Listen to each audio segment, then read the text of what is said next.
Hello everyone, welcome back to the class. तो guys हम लोग इनकम टैक्स स्टार्ट किए थे पिछले क्लास में। हम लोग सिर्फ ये देखे थे कि टैक्स क्या होता है और डिफरेंट टाइप ऑफ टैक्सेस क्या क्या है। ठीक है, आज हम लोग इनकम टैक्स एक्ट स्टार्ट करेंगे। Income tax act 1961।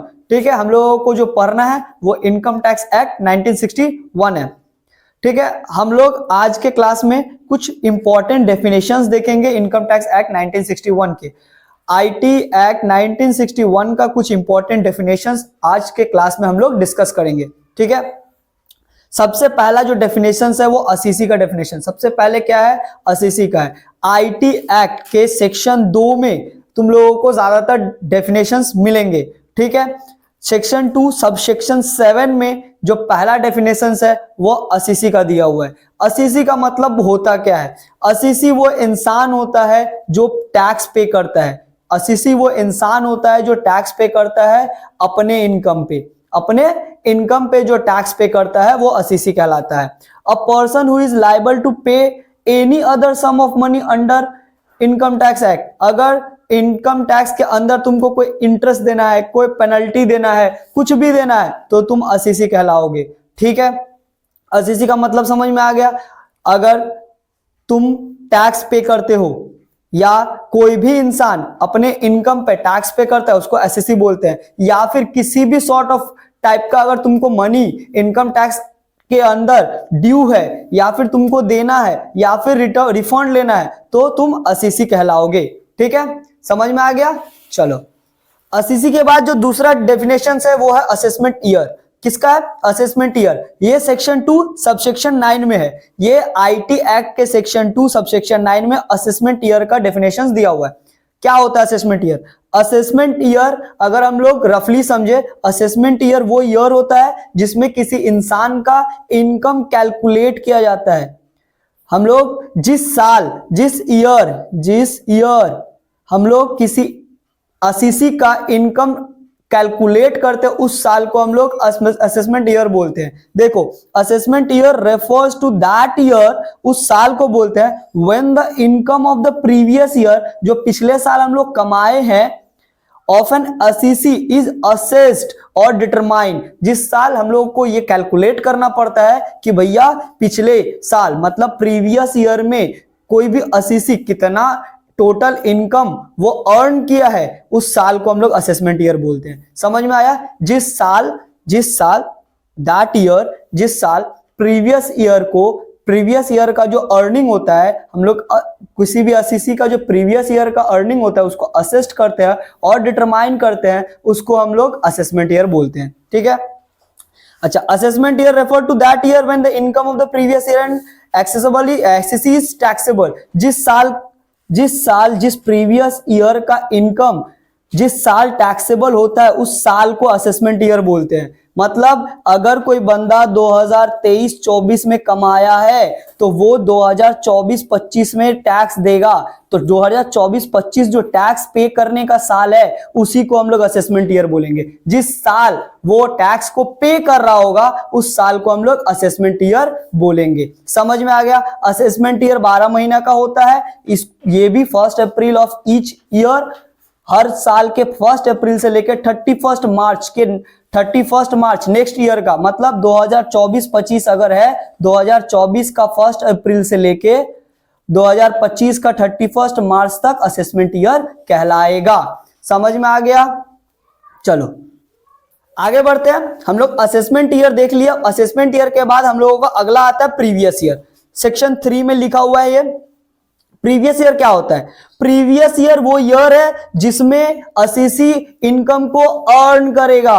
Previous year refers to financial year when the assessee will earn income. भैया जिस साल वो अर्न कर रहा है, जिस साल वो पैसा अर्न कर रहा है, जिस साल वो कमा रहा है, उस साल को हम लोग प्रीवियस ईयर बोलते हैं। ठीक है, जिस साल कोई भी असीसी पैसा कमा रहा है उस साल को हम लोग प्रीवियस ईयर बोलेंगे। लेट्स से कोई भी बंदा है, मिस्टर एक्स है, वो 2023-24 में कमा रहा है तो ये उसका प्रीवियस ईयर हो जाएगा। और जो नेक्स्ट ईयर होगा 2024-25 ये असेसमेंट ईयर होगा। ये जो 2023-24 का कमाई है उसको हम लोग 24-25 में जाके कैलकुलेट करेंगे। याद रखना, जिस साल कमाई होता है उसके बाद वाला साल में कैलकुलेट किया जाता है। तो जिस साल कैलकुलेट करते हैं उसको असेसमेंट ईयर बोलते हैं और जिस साल कमाते हैं उसको प्रीवियस ईयर बोलते हैं। प्रीवियस ईयर भी 1 अप्रैल से लेकर 31 मार्च तक होता है। ठीक है, प्रीवियस ईयर भी 1 अप्रैल से लेकर 31 मार्च तक का फाइनेंशियल ईयर को हम लोग प्रीवियस ईयर बोलते हैं। ठीक है, अब एक है, क्या प्रीवियस ईयर 12 महीने से कम का हो सकता है? क्या प्रीवियस ईयर 12 महीने से कम का हो सकता है कि नहीं? ये सवाल अगर आए तो इसका आंसर है हाँ हो सकता है। हाँ हो सकता है। क्या क्या केस में हो सकता है? अगर कोई बिजनेस या प्रोफेशन पहली बार स्टार्ट हो रहा है, क्या है, new establishment of business and profession during first financial year, पहला बार अगर कोई बिजनेस स्टार्ट हो रहा है या प्रोफेशन का हम लोग स्टार्ट कर रहे हैं in the middle of the year, then वो जो जितना, लेट्स से अगर हम लोग बिजनेस 1 सितंबर से स्टार्ट कर रहे हैं और हम लोगों का ईयर 31 मार्च को खत्म होगा, देन सितंबर से दिसंबर, सितंबर अक्टूबर नवंबर दिसंबर 4 और 3 7 महीने का ही मेरा प्रीवियस ईयर होगा। अगर मेरा नया बिजनेस सितंबर को स्टार्ट हो रहा है और मेरा ईयर 31 मार्च को खत्म हो रहा है, इन दैट केस पहला बार हम लोगों का जो प्रीवियस ईयर होगा वो 7 मंथ का ही होगा। ठीक है, समझ में आ गया? अगर पहला बार कोई बिजनेस स्टार्ट कर रहा है या प्रोफेशन स्टार्ट कर रहा है, अगर कोई बंदा पहला बार बिजनेस स्टार्ट कर रहा है या प्रोफेशन स्टार्ट कर रहा है in the middle of the financial year, then जितना भी दिन 31 मार्च से पहले वो करेगा उसके बीच का जो गैप होगा that is known as first previous year. It can be less than 12 month. ठीक है, चलो और एक है, अगर कोई new arisen source of income during first financial year, मतलब अगर कोई इंप्लॉई है पहला बार काम ज्वाइन कर रहा है, पहला बार वर्क में ज्वाइन कर रहा है, पहला बार कोई काम ज्वाइन कर रहा है, कोई ऑफिस ज्वाइन कर रहा है और उसका सितंबर अक्टूबर मिडिल ऑफ द ईयर में अगर वो ज्वाइन कर रहा है तो उसका भी प्रीवियस ईयर 12 मंथ से कम का हो जाएगा। ठीक है, समझ में आया? अगर कोई एम्प्लॉयड होता है कोई कंपनी में ड्यूरिंग द ईयर, बीच में कभी, अगर ड्यूरिंग द फाइनेंशियल ईयर अगर कोई एम्प्लॉयड होता है तो जो बीच का गैप होगा, जितना दिन का 31 मार्च से पहले वो जितना दिन पहले वो एम्प्लॉयड होगा उसके बीच का जो गैप होगा वही उसका प्रीवियस ईयर कहलाएगा। ये कोई एग्जांपल दिया हुआ, 1 सितंबर को एक एम्प्लॉय एम्प्लॉयड हो रहा है और 31 मार्च तक 7 महीना हो रहा है, तो उसका जो प्रीवियस ईयर होगा वो 7 महीना होगा, 12 महीना नहीं होगा। समझ में आ गया? चलो अब आगे देखते हैं। हम लोग अभी देखे प्रीवियस ईयर का जो इनकम है वो अगले साल असेसमेंट ईयर में कैलकुलेट होता है और टैक्सेबल होता है। यही पढ़े हम लोग कि भैया प्रीवियस ईयर में जो कमाएगा वो अगले साल असेसमेंट ईयर में टैक्सेबल होगा। बट इन सम केसेस क्या होगा, प्रीवियस ईयर का जो इनकम होगा वो उसी साल टैक्स्ड हो जाएगा। कौन कौन से वो केसेस है जब प्रीवियस ईयर का इनकम प्रीवियस ईयर में ही टैक्स्ड होगा? तो सबसे पहला जो केस है वो शिपिंग बिजनेस है ऑफ नॉन रेसिडेंट। अगर कोई नॉन रेसिडेंट है, अब ये नॉन रेसिडेंट क्या होता है? नॉन रेसिडेंट एक सेपरेट चैप्टर है, वो हम लोग जब हम लोग चैप्टर नंबर 2 करेंगे रेसिडेंशियल स्टेटस, उसमें देखेंगे। अगर कोई नॉन रेसिडेंट होता है, अगर वो नॉन रेसिडेंट है और शिपिंग बिजनेस चल रहा है, उसका शिपिंग का बिजनेस है, शिप का बिजनेस है, वो शिप से माल एक जगह से दूसरी जगह लेके जाता है, इन दैट केस वो जो प्रीवियस ईयर में उसका जो इनकम होगा वो प्रीवियस ईयर में ही टैक्स देगा, वो सब्सिक्वेंट ईयर में टैक्स नहीं देगा, वो जाके असेसमेंट ईयर में टैक्स नहीं देगा। क्यों नहीं देगा भैया? वो अगर इंडिया छोड़ के चला जाएगा, वो नॉन रेसिडेंट है। नॉन रेसिडेंट का मतलब ही है वो इंडिया में नहीं रह रहा है अभी। अगर वो इंडिया में नहीं रह रहा है तो उसका क्या गारंटी हम लोग उसको खोज पाएंगे? इसीलिए शिपिंग बिजनेस जो कर रहा है उसको इसी साल प्रीवियस ईयर में ही टैक्स देना पड़ता है। अगला है पर्सन लिविंग इंडिया, ये सेक्शन 174 में लिखा हुआ है। अगर कोई इंसान उसका अगर मन है कि वो इंडिया छोड़ के जा रहा है, मतलब वो पूरा का पूरा इंडिया से यहां इंडिया को छोड़ के दूसरे जगह सेटल होने जा रहा है, इन दैट केस जब वो जाएगा उससे पहले तक का जो इनकम होगा, अगर वो जून में जा रहा है तो अप्रैल से जून का जो इनकम होगा उसी साल उस पे वो टैक्स देके जाएगा। ठीक है, उसी साल वो टैक्स देके जाएगा। अगला है एसोसिएशन ऑफ पर्सन और body of individual formed for a particular purpose. समझना, अगर कोई एसोसिएशन ऑफ पर्सन होता है या फिर बॉडी ऑफ इंडिविजुअल होता है, लेट्स से एक टीम बना है, किसी चीज का टीम बना है और वो उसका पर्पस है कि कोई टूर्नामेंट है और उस टूर्नामेंट से उसको बहुत सारा फायदा हो रहा है, तो ये एक पर्पस के लिए बना है, ये एक पर्पस के लिए पता है बना है, तो उसका अगर पर्पस खत्म हो जाएगा तो वो एसोसिएशन ऑफ पर्सन भी टूट जाएगा। अगर उसका पर्पस खत्म हो जाएगा तो जो एसोसिएशन ऑफ पर्सन है वो भी टूट जाएगा। तो फिर हम लोगों को उसको वो खोज नहीं पाएंगे। एसोसिएशन ऑफ पर्सन क्या होता है? लॉ के नजर में वो एक उसका सेपरेट एंटिटी है। लॉ के नजर में एसोसिएशन ऑफ पर्सन का एक सेपरेट एंटिटी होगा। अगर हम लोग का वो पर्पस खत्म हो जाएगा तो एसोसिएशन ऑफ पर्सन तो टूट जाएगा। इसीलिए बोला जाता है कि जिस साल वो कमाएगा उसी साल वो टैक्स दे देगा। जिस साल वो टैक्स कमाएगा, जिस साल वो अर्न करेगा उसी साल वो टैक्स देगा। जिस साल कमाएगा उसके लिए कोई असेसमेंट ईयर नहीं होगा, क्योंकि अगले असेसमेंट ईयर तक वो एसोसिएशन ऑफ पर्सन रहेगा ही नहीं, तो फिर टैक्स देगा कौन? ठीक है, अगला है अगर बिजनेस डिसकंटिन्यूड होता है। अगर बिजनेस डिसकंटिन्यूड होता है मतलब बिजनेस बंद होना है, शट डाउन हो रहा है। बिजनेस क्या हो जा रहा है? शट डाउन हो जा रहा है। बिजनेस क्या हो जा रहा है? शट डाउन, बंद हो जा रहा है। अगर कोई कंपनी है, कोई कंपनी है जो कि बंद होने वाला है, शट डाउन होने वाला है, तो जिस साल वो शट डाउन होगा, लेट से वो सितंबर में शट डाउन हो रहा है, तो अप्रैल से सितंबर वो जितना कमाएगा उसी साल वो टैक्स देगा। ठीक है, तो उसका प्रीवियस ईयर असेसमेंट ईयर एक ही हो जाएगा, उसके लिए फिर अगला असेसमेंट ईयर नहीं होगा। क्यों नहीं होगा? क्योंकि अगले साल तक वो कंपनी फिर बचेगा ही नहीं। ठीक है, इसीलिए बोला जाता है डिसकंटिन्यूड बिजनेस जो होगा वो उसका असेसमेंट ईयर और प्रीवियस ईयर सेम ईयर होगा जिस साल वो डिसकंटिन्यूड हो रहा है, जिस साल वो शट डाउन हो रहा है। ठीक है, समझ में आ गया? चलो अब आगे आते हैं। अगला है person, section 2 subsection 31। Person includes, person ये सब इंक्लूड करता है। कौन? अन इंडिविजुअल, कोई भी नेचुरल पर्सन पर्सन के कैटेगरी में आएगा। हिंदू अनडिवाइडेड फैमिली, कोई भी फैमिली बिजनेस जो एचयूएफ के नाम से चलता है वो पर्सन के कैटेगरी में आता है। और एचयूएफ का मेन जो होता है उसको कर्ता बोलते हैं। ठीक है, एचयूएफ का जो मेन होता है उसको कर्ता बोलते हैं। अ कंपनी, कोई भी कंपनी। अगला आता है अ फर्म, कोई भी firm. And AOP, association of person, जो कि इनकम प्रोड्यूसिंग एक्टिविटी में है, जो कि इनकम प्रोड्यूसिंग एक्टिविटी में है।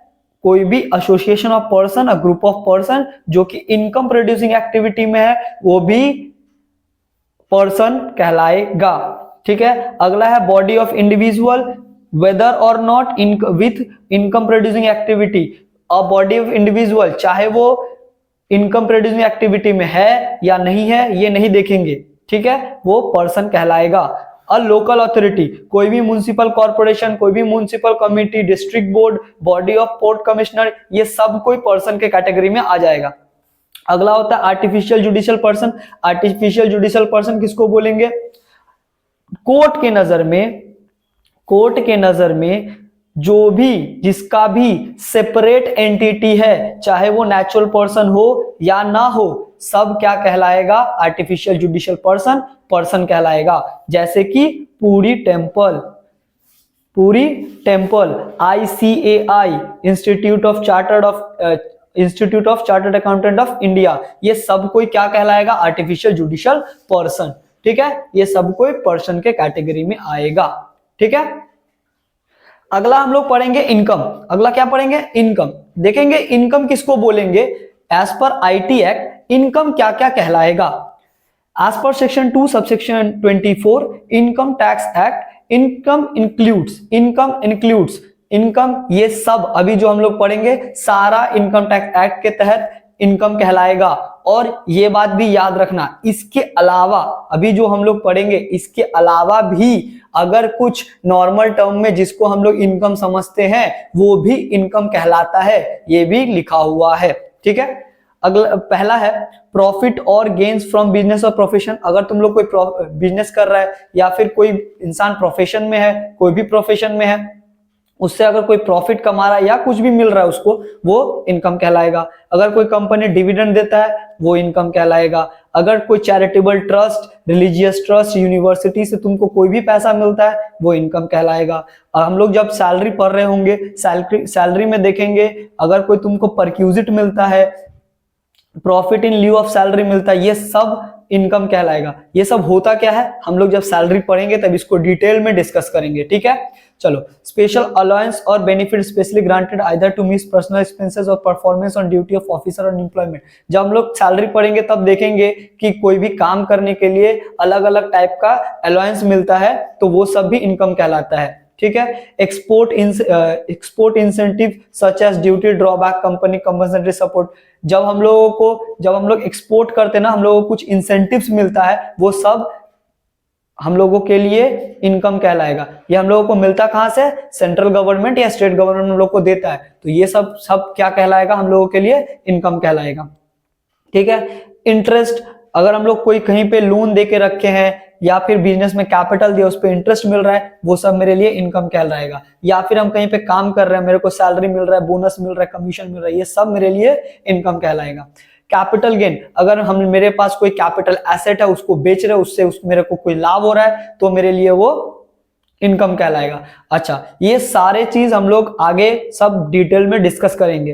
ठीक है, profit and gains from business on banking carried by cooperative society with its member. अगर कोई कोऑपरेटिव सोसाइटी बैंकिंग बिजनेस कर रहा है, मतलब बहुत सारे सोसाइटीज में क्या होता है, सब आपस में मिलके पैसे जमा करते हैं, वहां से कुछ इंटरेस्ट कमाई होता है, उस इंटरेस्ट का जो इनकम होगा वो भी उस मेंबर्स के लिए, या बोलेंगे एसोसिएशन ऑफ पर्सन के लिए, वो इनकम कहलाएगा। कैजुअल इनकम, अगर मान लेते हैं हम लोग लॉटरी खेलते हैं, क्रॉसवर्ड पजल खेलते हैं, या फिर घोड़ा रेस में हम लोग पैसा लगाते हैं, टास्क में पैसा लगाते हैं, कार्ड गेम में पैसा लगाते हैं, किसी भी चीज में पैसा लगाते हैं, ये इलीगल है, बट अगर इससे कोई भी कमाई होता है दैट इज इनकम।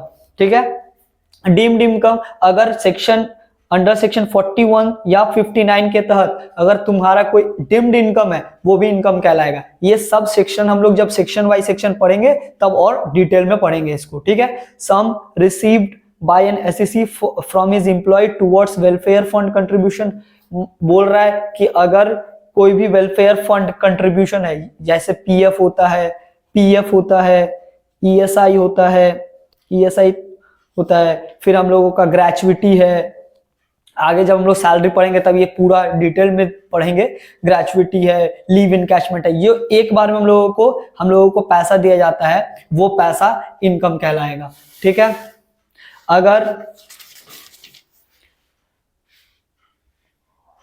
अगर amount received under keyman insurance policy, अगर तुम किसी कंपनी का कीमैन है, तुम्हारे लिए इंश्योरेंस करवाया है कंपनी और उसका पैसा तुमको मिल रहा है, that is also income for you.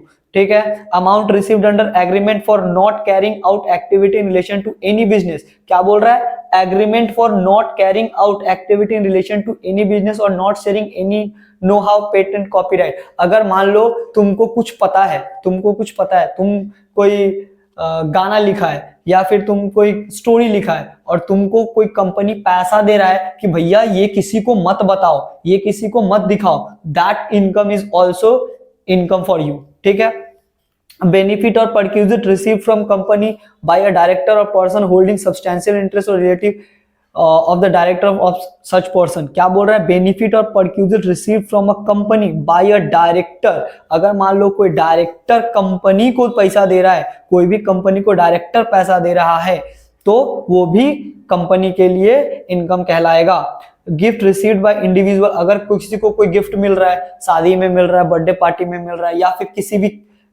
भी ओकेशन में तुमको कोई गिफ्ट दे रहा है, दैट इज ऑल्सो इनकम। इतना के अलावा जितना भी हम लोग नॉर्मल सेंस में इनकम समझते हैं, सब इनकम के अंडर आता है। ठीक है, अब हम लोग देखते हैं दो चीज है, एक है सोर्स ऑफ इनकम, एक है heads of income. Source of income क्या होता है भैया, हम लोगों को पैसा आ कहां से रहा है, हम लोग कहां से कमा रहे हैं, हम लोग का इनकम कहां से हो रहा है, उसको हम लोग सोर्स ऑफ इनकम बोलते हैं। और आईटी एक्ट में, आईटी एक्ट 1961 में 5 क्लासिफिकेशन किया गया है,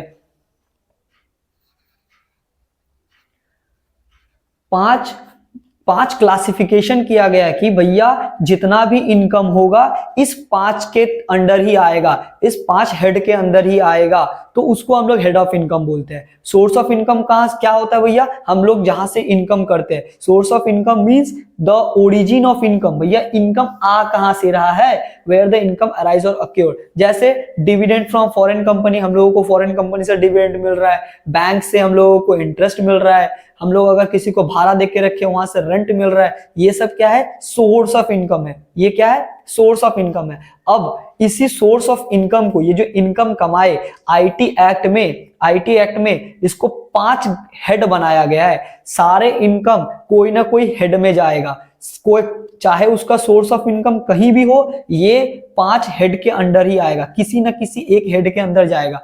क्या क्या है, एक है सैलरीज, सैलरी अगर हम लोगों को इंप्लॉयर इंप्लॉई का रिलेशन बनता है देन वो सैलरी के अंडर जाएगा।